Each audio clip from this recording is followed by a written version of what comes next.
किसी भी इलाके के अंदर वो हेट स्पीच के थ्रू होता है। तो हेट स्पीच उत्तराखंड के अंदर आई, दिल्ली के अंदर हेट स्पीच आई। मैं केजरीवाल का एग्जांपल देता हूं कि मौलाना साद साहब के ऊपर एफआईआर के लिए उन्होंने फ़ौरन बोल दिया कि 15 मिनट में एफआईआर हो जानी चाहिए थी, लेकिन दिल्ली के अंदर इतना बड़ा कांड हुआ, उनका कोई स्टेटमेंट नहीं आया। जो आम आदमी पार्टी के जितने भी एमएलएज हैं, काउंसलर्स हैं या जो भी इलेक्टेड मेंबर्स हैं, उनका भी कोई स्टेटमेंट नहीं आया। इसी तरीके से हैदराबाद के अंदर जो ये जेनोसाइड की अपील हुई है कि एक कम्युनिटी को आपको मारना है, उसके लिए भी एसपी का जो बयान था वो ये था कि हमने नज़र बनाई हुई है। तो कौन सी नज़र आप बना रहे हैं? कौन सी नज़र आप बना रहे हैं? अब तक वो क्यों नहीं हुआ? ऑन रिकॉर्ड सारी चीज़ें थी, तो अब तक अरेस्ट क्यों नहीं हुए वो? इसी तरीके से मेरे साथी जो हैं मिरान हैदर, उमर खालिद, सफूरा जरगर, आसिफ इकबाल तनहा, इन्होंने क्या किया था? इन्होंने कुछ नहीं किया था, but they only are Muslims. तो on the basis of Muslim identity they were arrested under UAPA. और यूएपीए एक तरह से एक कौम को और एक पर्टिकुलर कम्युनिटी को अगर लगाने के लिए यूपीए इनैक्ट हुआ है, तो मुझे लगता है कि इससे ख़राब लॉ कोई सा भी नहीं है हिंदुस्तान के अंदर। क्या कहना चाहेंगे कि ऐसे सेकुलर लीडर्स जो है इस वक्त चुप हैं, खासतौर पर दिल्ली के सेकुलर लीडर हो या नेशनल लेवल के लीडर्स हो, इस पर कोई बड़ा उसका बयान या मीडिया में बाइट्स नहीं आया है? देखिए, जितने भी सेकुलरिज्म की बात करते हैं ना, वो एक्चुअली सेकुलरिज्म होती नहीं है।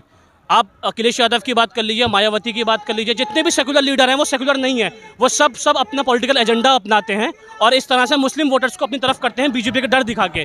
तो मैं उन सब तमाम सेकुलर पार्टी से अपील करता हूँ कि अगर आप मुस्लिम के लिए कुछ भी सॉफ्ट कॉर्नर रखते हैं तो एटलीस्ट आप इस पर स्टेटमेंट दीजिए और प्रोटेस्ट करिए। प्रोटेस्ट करना आपका संवैधानिक अधिकार है। अगर आप प्रोटेस्ट नहीं करेंगे तो हमें कैसे पता लगेगा कि आपने हमारे लिए सॉफ्ट कॉर्नर रखा है? क्या आप अपील करना चाहेंगे स्पेशली इंडियन जो हम ख्याल लोग हैं और कम्युनिटी से जो गुस्ताखी रसूल पर नसीमा यकीनन सरस्वती जो बोलते हैं, उसके लिए क्या? देखिए, ये सारी चीज़ें जो है एक तरह से जो सुप्रीम जो टॉप ऑर्डर पे जो बंदा बैठा है इंडिया के अंदर, प्राइम मिनिस्टर एंड जो इस तरह की जो लोग हैं वो इन लोगों को संरक्षण देते हैं। अगर ना दें तो अब तक इनको अरेस्ट कर देना चाहिए था।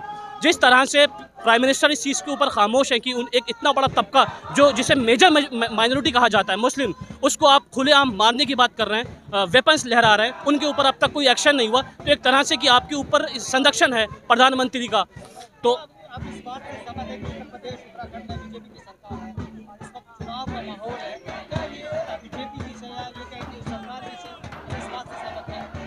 देखिए, जब भी इलेक्शन आता है तो हमेशा सरकार डिवाइड एंड रूल की पॉलिसी अपनाती है। जो हमें ब्रिटिशर्स दे के गए हैं वो अब तक चल रहा है। डेवलपमेंट सिर्फ कलम और किताब के ऊपर है, बैनर के ऊपर है, पोस्टर के ऊपर है, लेकिन इन एक्चुअल अगर आप डेवलपमेंट की बात करें किसी भी लीडर से तो वो सिर्फ आपको पोलराइज करेगा एट द एंड में आके, कभी मुस्लिम का डर दिखा के तो कभी हिंदू का डर दिखा के। क्या लगता है जिस तरह से मुस्लिम समाज को लगातार एक तरह से उसको बैकफुट पे डालने की कोशिश हो रही है, और खासतौर पर अभी भी बयान आया है कि 2022 में एनआरसी एनपीआर से लागू किया जाएगा? देखिए, इसके पीछे सिर्फ और सिर्फ पॉलिटिकल एजेंडा होता है और मैं अपने सभी भाइयों से अपील करूंगा कि आप हमेशा हिस्सेदारी की बात करें। जब तक आप हिस्सेदारी की बात नहीं करेंगे तब तक आपको इसी तरीके से इस्तेमाल किया जाएगा। जिस दिन आपने हिस्सेदारी की बात कर दी और मजबूती के साथ आप एक साथ खड़े हो गए तो उसके बाद भी जितनी भी सेकुलर पार्टीज हैं आप पे ध्यान देना शुरू कर देंगी।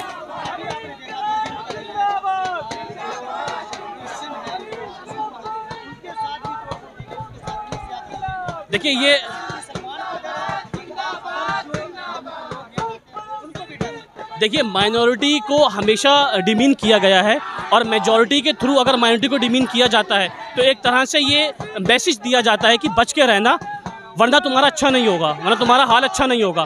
तो इस तरह से ये लोग सिर्फ और सिर्फ माइनॉरिटी को दबा के रखते हैं ताकि इनको अपने हिसाब से और पॉलिटिकल एजेंडे के टूल के हिसाब से इनको इस्तेमाल किया जा सके।